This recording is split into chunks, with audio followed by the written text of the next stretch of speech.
Podcasts on UNC-TV.org are made possible through the financial contributions of viewers like you, who invite you to join them in supporting UNC-TV. This week is a constituent work week for members of Congress, where they spend time back in their districts. That gave us an opportunity to catch up with U.S. Senator Richard Burr. He stopped by our studio yesterday to discuss with Shannon Vickery the top issues facing Congress this session. Senator Richard Burr, welcome back to North Carolina Now. Delighted to be here. You were first elected to the U.S. House of Representatives in 1994. You served your first term in the U.S. Senate starting in 2005. Now, as you begin your second term in the U.S. Senate, how would you describe the political climate in Congress? Well, the political climate is alive and well. We've got two aggressive parties, and I think what we see is a sea change in both the House and the Senate. Almost 25% of the United States House of Representatives changed in the last election cycle. About 17% of the United States Senate. And if you look historically, we've never seen that type of sea change. And the question is, how long does it take us to get our sea legs under us? We're dealing with some pretty tough budget issues. We've got some big policy decisions to make, and as the American people see every day, we've got an unstable world that we have to deal in while we've got troops in two theaters around the world. So we've got a full plate, and nobody is envious of the president with the decisions he's got to make every day. As you mentioned in the very early days of this session, a lot of attention has been on the federal budget. The U.S. House of Representatives has just recently passed a continuing resolution that would keep the federal government operating for this fiscal year. That continuing resolution passed with $100 billion in cuts. It now goes to the Senate. What's going to happen at that point? Well, I think the actual cuts were $61 billion at the end of the day when the dust settles, unless we find something that maybe we didn't anticipate. But I think that Republicans in the Senate will embrace the overall number. I don't think it's just symbolic to have cuts. This year we'll spend $3.7 trillion in spending. We'll collect $2.2 trillion. Now, if this were a household, we would be in triage trying to address our family budget. The truth is we should be doing it in Washington.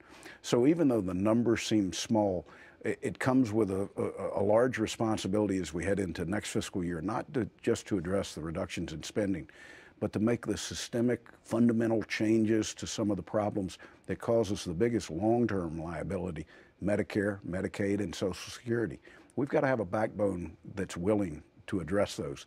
Short term, we'll continue to deal with the responsible ways to address reductions in spending. And though we'll accept the overall cut that the House, I think the Senate will methodically work through and try to find which programs we're comfortable with cutting back. They may be different than the House, and I think for that reason, it'll take us longer than next week to resolve this. So I anticipate a short term, maybe a 3-week continuing resolution, but not one at last year's funding. I think one with a cut respective of the amount of time that's left in this year. President Obama, in the meantime, has released his fiscal year 12 budget. You have said that you were disappointed by this budget. Why? Well, I'm disappointed because if you look at 2012, it's not a significant change in spending from 2011, what he projected. And if you look at the 10-year budget that he put out, we increased the national debt from about $15 trillion to $26 trillion, an increase of $11 trillion at a time where most Americans agree we can't continue to accrue debt. So I'm disappointed because the president in his budget didn't take on the tough things. He didn't talk about reform of Social Security. I think that's an obligation to the American people that we give them a blueprint as to where we're going to go every generation. I think it's important that we work with states to try to fix Medicaid in a way that provides a higher level of care, that is more cost effective, and more importantly, one that doesn't force Medicaid beneficiaries to seek their primary care at the emergency room. And I think Medicare, where we can do much better with our seniors than we do today. All of these things require a tremendous amount of oversight and policy changes from Washington that the president's budget just did not attempt to do. Based on your experience serving in the U.S. House of Representatives and the U.S. Senate, What do people here in North Carolina need to understand about the federal budget, the way it's structured, and the process of implementing the budget, so that we can better understand some of the headlines that are going to be coming out of the Capitol over the next couple of months? Sure. That if you just took this year's federal budget and you took the mandatory spending items, the things that we can't really affect, they're on cruise control, for the lack of a better word, they eat up 100% of this year's revenues. So all the discretionary spending, all the military spending, really is on the discretionary side of the budget. Even part of the VA budget is not mandatory. And what's in jeopardy as we are faced with more difficult decisions on budgets is that the discretionary side, without attempting to address the mandatory side, means that we basically eliminate the partnerships that we have in everything, in health research, in education. That's K through 12, it's higher education, but it's also supplying the tools that our military needs, even to have a military, comes out of that discretionary side. So I think most Americans know that we've got to make some changes. They also know that you can't continue to have a $1.5 trillion imbalance in an annual spending bill, and part of it comes from prioritizing where we invest. It's going to be a difficult next 18 months for us to go through. You mentioned the military, and you serve as the ranking member of the Senate's Veterans Affairs Committee, as well as a member of the Senate Armed Services Committee. When it comes to military men and women here in North Carolina, what issues are you focused on this session? Well, as it relates to veterans, we're focused on how we keep the promise that we made to them, to supply the best possible health care, and to do that to as many veterans as we possibly can. In North Carolina, we do it with 2 facilities that were built in the 1950s. That makes it challenging to deliver 21st century health care. So it's my hope that in the next 30 days we'll announce 3 new facilities in North Carolina. They're designed as mega outpatient facilities, one in Charlotte, one in Winston-Salem, one in Fayetteville, to handle 95% of a veteran's needs, all as an outpatient and all in that one facility where multiple appointments can be made in the same day. And we keep veterans off the road driving for appointment after appointment, and we do it all in one day's travel. My hope is that on the active duty side, that we'll continue to supply the tools that they need to carry out the mission in Afghanistan and to wrap up the mission in Iraq. But I'm also hopeful that this year we'll begin to see the transition from coalition security in Afghanistan and certain provinces, and we'll see the Afghan Army and the Afghan National Police take on the responsibilities. Much the same transition that we saw in Iraq. This will be a sign that the war has changed, and clearly we can begin to bring some of our deployed troops home. Another big issue that a lot of people have been focusing attention on this session is the implementation of the health care reform law. What do you see happening in this arena during this session? Well, difficult to predict today because over 20 states have sued, claiming that the individual mandate, the requirement that Americans are forced to buy a product, is unconstitutional. I happen to believe they're right. And I believe Congress should have chosen not to get involved in something that we knew was unconstitutional.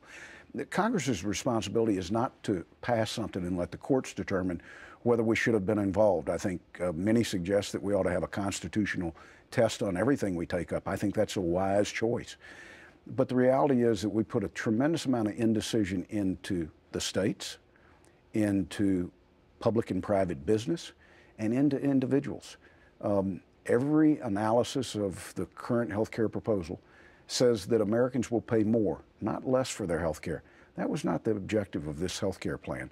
So it's my hope that we'll work to defund the implementation, that we'll aggressively lay replacement products on the table, and that when the appropriate time comes, we'll have an opportunity to change this, hopefully to one that does bend the cost curve down and make healthcare much more predictable from the standpoint of the benefit in the future. What other big issues are you focused on as you begin this second term in the U.S. Senate? Well, I'm personally focused on Medicare reform and Medicaid reform. I'm involved in a group that will tackle at some point Social Security reform. That should be the easiest. And then I think all of us, collectively, 535 people, are aggressively trying to address the policies that it takes to turn this economy around. We've seen light at the end of the tunnel for some sectors of our economy, but the fact is we still have 9% of the American people and a higher number of North Carolinians unemployed. That's just unacceptable. I think we've got to begin to look at some of the policies that it takes to create the incentive for private business to invest in job creation. And we've got to concentrate on what it takes for U.S. companies to be competitive. If we want manufacturing to return in a robust way in this country, then we have to be able to manufacture here and sell competitively abroad. If not, we'll force our manufacturers to go to where their future customers are, which is in the United States. So I'm confident that we need to look at tax simplification for individuals. We need to look at tax reductions for corporate entities. We shouldn't question whether we need to create an incentive for profits abroad to repatriate to the United States. They should repatriate here because the tax system is conducive to that, and they want to concentrate in a country that has the rule of law and, more importantly, has a stability in government and currency that's unmatched anywhere in the world. You were just honored by a National Manufacturing Association for your work looking at manufacturing issues. How does it make you feel when you get that type of feedback for the work you're doing in Washington? Well, I think I can speak for all of us. We don't do it for the awards or the recognition, though it's sometimes nice to have the reinforcement that we're doing the right thing. And I think that's exactly what this did. It represented what manufacturers thought was most important to their livelihood, and I was able to achieve the threshold that they had artificially set. At the end of the day, I'm a business person at heart. I'm not a politician, even though I've done this now as long as I served in business. But I think it's important for every member of Congress never to lose perspective of, one, who they represent, and two, the human face that's affected by every decision that we make in Washington. And I think if more will pay attention to those two things, I think we will find the bipartisan will to tackle some of the toughest issues that are yet to come. Finally, if our viewers want to follow the work that you are doing in Washington, what do they need to do? Well, they can do it in a number of ways. They can go on my website, www.burr.senate.gov, where they can get a daily snapshot and sign up for a weekly newsletter that gives them a little more detail of what's going on. They can cut on C-SPAN, where the wonders of TV allow them to come right into the chamber that we conduct business. And in addition to that, they can get specific questions answered by emailing me, sending them to the website, or simply calling me, or as my wife likes to say, stop him in the grocery store on Sunday because he'll be there. Senator Burr, thank you so much for sharing your time and your thoughts with us. Great to be with you. We should note that the continuing resolution discussed in tonight's interview calls for cuts that will affect areas such as healthcare services, education, and the Corporation for Public Broadcasting, which provides funding for nonprofit media such as National Public Radio and public television stations, including UNC-TV.